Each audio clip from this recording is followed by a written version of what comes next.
Men axborot kutubxona markazi xodimi Azimova Anora bugun sizlarga och bo'ri haqidagi ertakni o'qib bermoqchiman. Bor ekanda yo'q ekan, och ekanda to'q ekan. Bir och bo'ri bo'lgan ekan. Kunlardan bir kuni u don yeb yurgan xo'rozni ko'rib qolibdi. Bo'ri xo'rozni ushlash payiga tushibdi. Xo'roz qanotini yozib qaq deb yurgan joyida bo'ri lip etib kelib xo'rozning qanotini tishlab olibdi. Xo'roz ko'rsa, bo'ri uni mahkam ushlab turgan emish. Shunda xo'roz so'rabdi: "Ey bo'ri, meni nima qilmoqchisan? Men seni yeyman", debdi bo'ri. "Meni shundayligimcha yesang hech maza qilmaysan. Yeydigan bo'lsang kashnich, piyoz bilan yeginki, dunyoda bir maza qilib yegin", debdi. Bo'ri kashnich piyozni qayerdan topaman debdi. Xo'roz kashnich piyozni shu yaqin oradagi qishloqlardan topasan. Sen borib kelaver, men seni shu yerda poylab turaman, debdi. Bo'ri kashnich piyoz izlab ketishi bilanoq xo'roz parillab uchib ketibdi. Bo'ri kashnich piyozni qiynalib zo'rg'a topib kelibdi. Qarasa xo'roz yo'q emish. U yoqqa qarab yuguribdi, bu yoqqa qarab yuguribdi. Nihoyat xo'rozni topolmay nochor yo'lga tushibdi. Bo'ri bir yerdan o'tib ketayotgan ekan, bir qo'zi o'tlab yurganini ko'ribdi. Sekin kelib qo'zini ushlab olibdi. Qo'zi: "Ey bo'ri, meni nima qilmoqchisan?" debdi. Bo'ri: "Men seni yemoqchiman", debdi javob beribdi. "Mening quruq go'shtimni yeganing bilan hech maza qilmaysan. Yaxshisi borib konning tuzidan olib kel. Shundan keyin go'shtimni maza qilib yeysan, armondan chiqasan", debdi.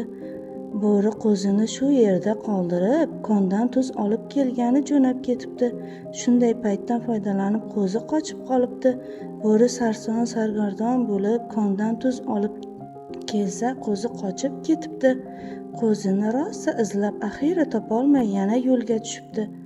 Bo'ri keng cho'lda yugurib ketayotgan ekan, unga bo'ri ot ro'parada kelib qolibdi. Bo'ri tez yugurib otning oldiga o'tibdi. Ot bo'riga yaqin borib uni iskagan ekan, bo'ri chaqqonlik bilan otning tumshug'iga yopishib olibdi. Ot xo'p unab ko'ribdi, lekin uni o'z tumshug'idan och bo'ridan ajratib ololmabdi. Keyin ot bir hiyla qilmoqchi bo'libdi. "Ey bo'ri, nima qilmoqchisan meni?" debdi. "Men seni yemoqchiman", debdi bo'ri. "Unday bo'lsa", debdi ot, "avval mening orqamga o't. Otam o'lmasidan oldin tuyog'imga nasihatnoma yozib qoldirgan edi. Shu nasihatnoma senga tegishli. Sen shuni o'qib olib, so'ngra meni yeya boshlaver", debdi. Bo'ri otning tumshug'ini bo'shatib, uning orqasiga o'tibdi. Otning tuyog'idagi xatni o'qiyman deb termilib mahliyo bo'lib turgan vaqtida ot oyog'ini ko'tarib bo'rining og'ziga bir tepibdi.